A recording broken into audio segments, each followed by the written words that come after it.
the downfalls of David Benavidez's career has been him getting stripped because he was eating too many Butterfingers and stuff like that. You know what I'm saying? Where he got stripped because he came overweight in 168-pound division, right? Where he lost his title.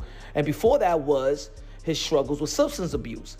They call cocaine in his system. A difficult personal moment has unfolded for David Benavidez after his fiancée, Karina Silva, an influencer and businesswoman, publicly revealed that she had canceled their wedding.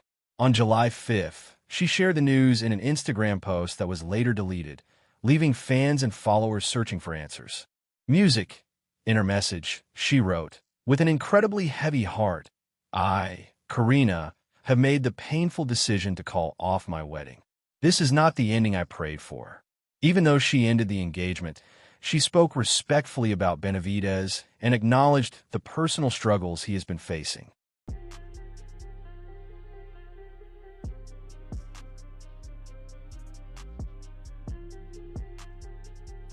Looking at the aftermath of the breakup, Punch Drunk Boxing examined Karina's public statement, pointing out that its carefully chosen but vague wording has fueled plenty of speculation among fans. While the host avoided supporting any specific theory, they noted that Benavidez's history of personal and professional setbacks makes many people see this as more than simple gossip. In their view, it is another chapter in a pattern that deserves attention. Talking about, folks, because the only struggles that we know about David Benavidez is weight management and his substance abuse, right? With the cocaine. The downfalls of David Benavidez's career has been him getting stripped because he was eating too many Butterfingers and stuff like that. You know what I'm saying? Where he got stripped because he came overweight in 168-pound division, right? Where he lost his title. And before that was his struggles with substance abuse. They call cocaine in his system. So those are the only struggles that the boxing world is aware of. So when she says the struggles that people are already aware of. Expanding on that discussion, Punch Drunk Boxing also placed the breakup into the wider context of substance abuse in professional boxing. The hosts recognized Benavidez's past without allowing it to define everything he has accomplished. They avoided making firm conclusions about his current situation, but explained that struggles like these have been part of boxing for decades, making this a much larger issue than one individual story. If David Benavidez is back on the I'm in love with the go-go, how do I feel about it? To be honest, maybe it's a good idea. I mean, look, almost all the great fighters love the coco. Almost all of them. Look. Sugar Ray Leonard was on the coco. Oscar De La Hoya was on the coco. Julio Cesar Chavez on the coco. His son on the coco. Aaron Pryor on the coco. Tyson Fury on the coco. Mike Tyson on the coco. Pernell Whitaker on the coco. Damn it, the coco must be good. I mean, it don't take away the fighter's greatness. And David Benavidez never lost while he was on the coco. I mean, he lost his world title, but he never lost in the ring. Continuing that perspective, Blue Blood Sports TV reflected on Benavidez's broken engagement while recognizing the emotional weight of his ongoing personal challenges without turning the situation into sensational headlines. Although the host did not predict what this could mean for Benavidez's future in boxing, he emphasized that the pattern has become increasingly difficult to ignore. Benavidez remains one of the most gifted fighters of his generation, but talent alone cannot protect anyone from personal battles. Until those issues are addressed, what happens outside the ring will always matter more than what happens inside it.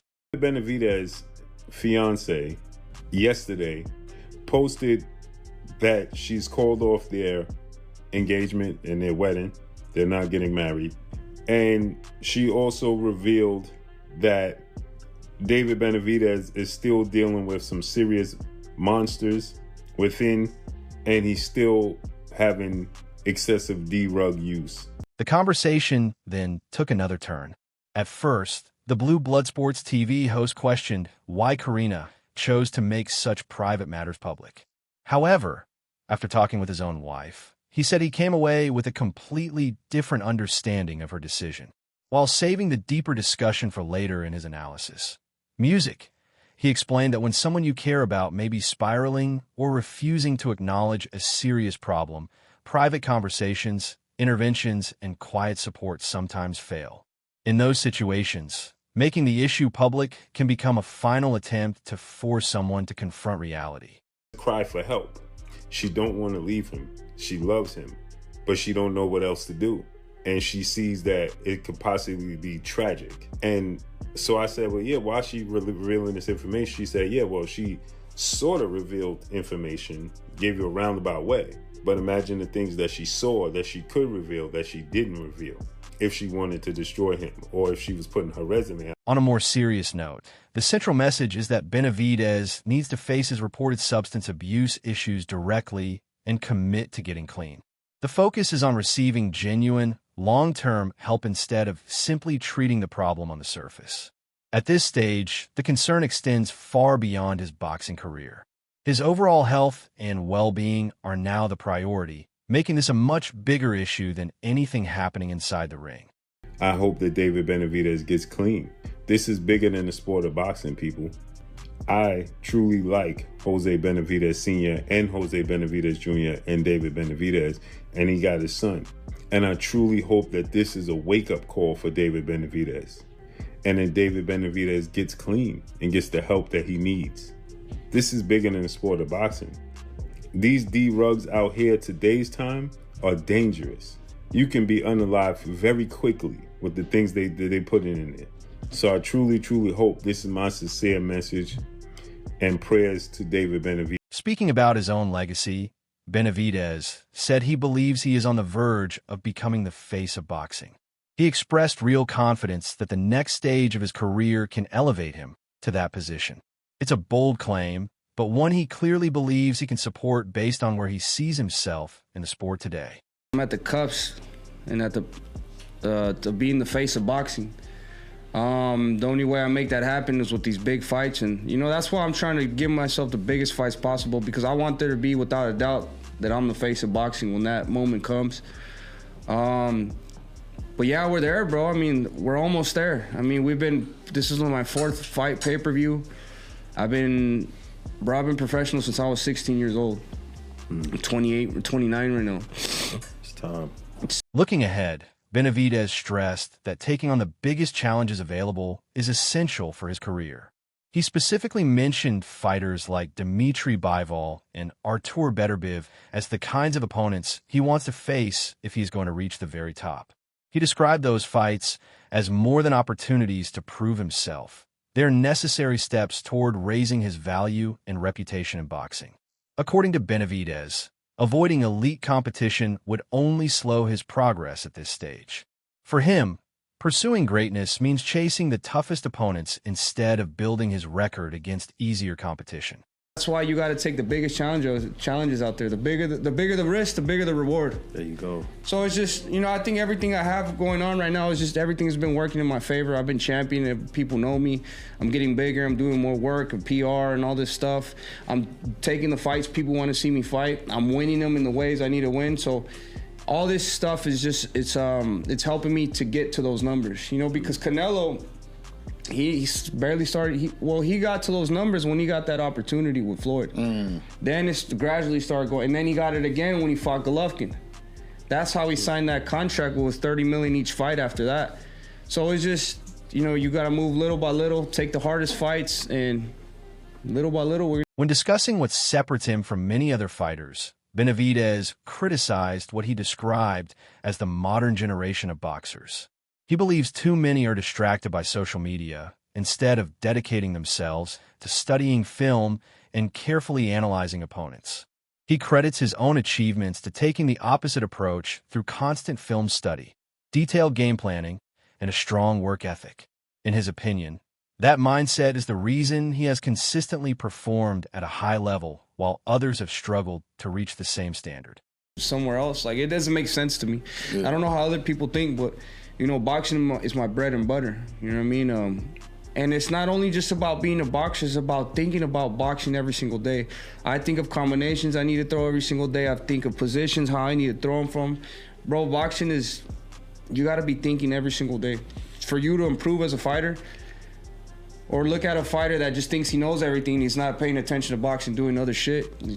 The the skill is going to go down. It shows. So for me, anybody could do whatever they want to do. You know, I'm not knocking anybody, but my main job is this, and that's why I feel like I get better every single fight. And, you know, I can do everything good. Speaking of... You're definitely right. You know, you're looking at a man that's not going to let anything outside the ring, you know, mess with his game. You know, since I was 3 years old, I've had one dream only. That's becoming the greatest boxer of all time, and that's exactly what we're going to accomplish. You know, and yeah, we're almost there, and we're going to keep going until there's nobody left to you know, to say anything bad about me. Yeah, and David, I think you're showing that with who you pick to fight as well. You're trying to chase all the biggest names. I give you a lot of credit for not waiting on Canelo when it was clear that fight wasn't going to materialize. Turning to another major topic, David Benavidez openly discussed Canelo Alvarez, making it clear that he believes the Mexican superstar deliberately avoided fighting him during his championship reign. Benavidez said he has long felt that Canelo chose not to face him, and he suggested that the opportunity for that matchup may have already passed. Although he saved many of the details for the full interview, his overall message was straightforward. He is moving forward instead of waiting, not standing around for one opponent, and intends to pursue champions who are willing to step into the ring with him. I mean, I know that we could get offered a lot of money to go down to 168, but I'm more comfortable at 175. I'm chasing better beef. I'm chasing Bivol. You know, I'm chasing these other bigger. I'm chasing Zurdo Ramirez at cruiserweight. You know what I mean? So I've been at 168, but I have no interest in going down. You know, I feel like everything that's happening in my career, you know, I'm in a great position in every single way. I wasn't going to go down to 168, but now if Canelo wants to come up, then, you know, I got the WBC world title 175. After I beat Bivol, I'm going to have all belts. So after that happens, now I'm the one who has the power. Now I'm the one. Canelo said he doesn't fight. He fights for greatness. He fights for titles. Well, let me go pick up all the titles, and let's come back into the... Looking deeper into the business side of boxing, Jose Benavidez Sr. revealed the frustration he feels over the management of his son's career. He explained that repeated attempts to communicate directly with important promoters have often gone unanswered.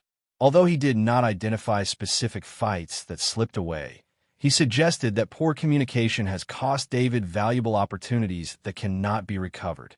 Jose made it clear that this is not about pride or control.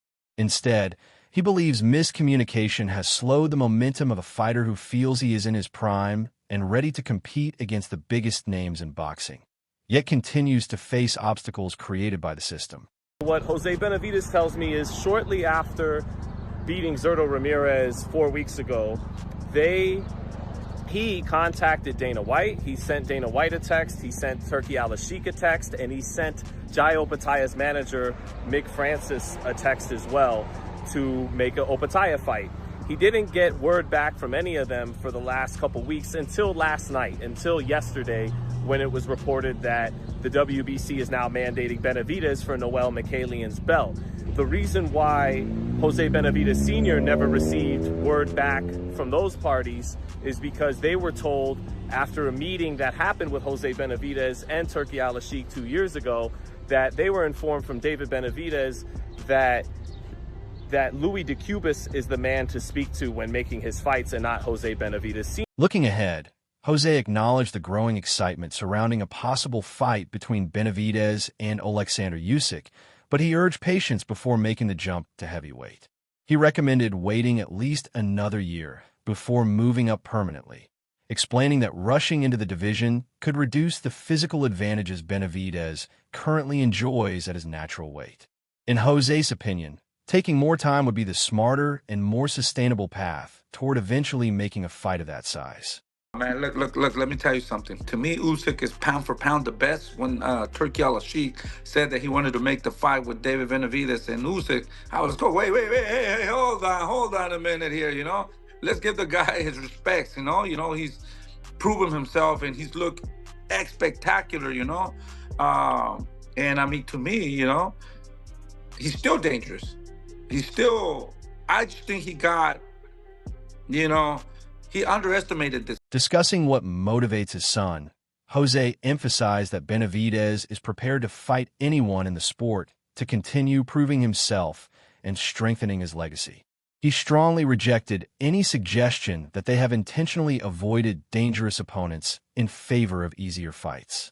According to Jose, that criticism does not reflect the way they have approached matchmaking throughout David's career.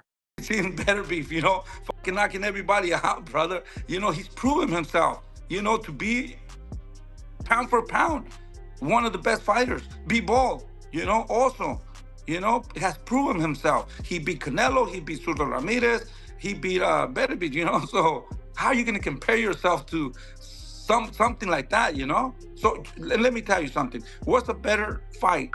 Be bold or Apataya, fight on Opataya with David? Of course, there's no brain to it, bro. Or better beef, Does it make sense? So, at the end of the day, we're here to fight whoever the people want us to. We have never ran from nobody. We have never given our belts away to nobody. Adding another layer to the ongoing management issues, Jose Benavidez Sr. explained that one of the biggest obstacles during negotiations is the requirement that PBC be involved in any fight agreement. He insisted this is a legal necessity and not something they're willing to compromise on, though he left the detailed explanation for later in the discussion. His position was clear. Going around that process is not an option. Jose Sr. said his priority is protecting his son's future rather than making negotiations easier for promoters who want to avoid established procedures. He believes anyone who truly wants to make a David Benavidez fight happen must be willing to work within the current framework. His events he had is that this fight has to be done with the PBC because otherwise we'll be in court, and like we see with Virgil Ortiz and Oscar De La Hoya, other fighters over the years, we have to include Al Heyman, Louis DeCuba, Samson Lukowicz, who we're very loyal to, in his words.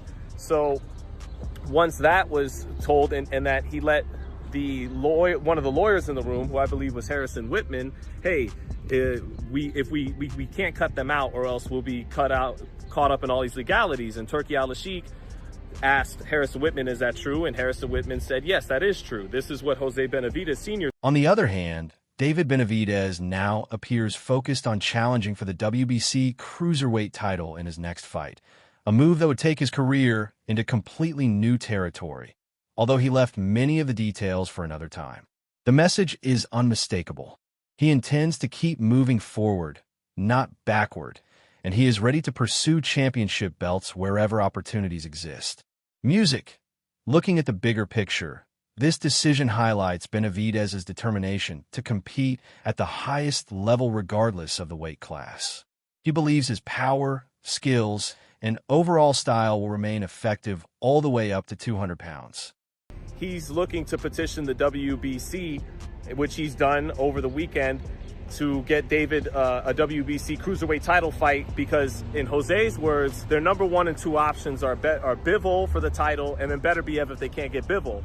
But if they're fighting each other, then you move on to cruiserweight for the WBC belt. Now, people are saying that David Benavidez is ducking Jai Opataya, but Jai Opataya has had a fight lined up for a while with Noel Mikhailian. Remember, they took a picture at the inaugural Zuffa card, I believe, a face-off.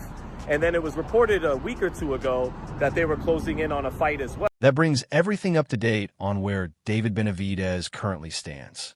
Looking ahead, a fight with WBC cruiserweight champion Noel Mikhailian is reportedly close to being finalized, with the bout targeted for November as Benavidez continues his pursuit of becoming the undisputed champion.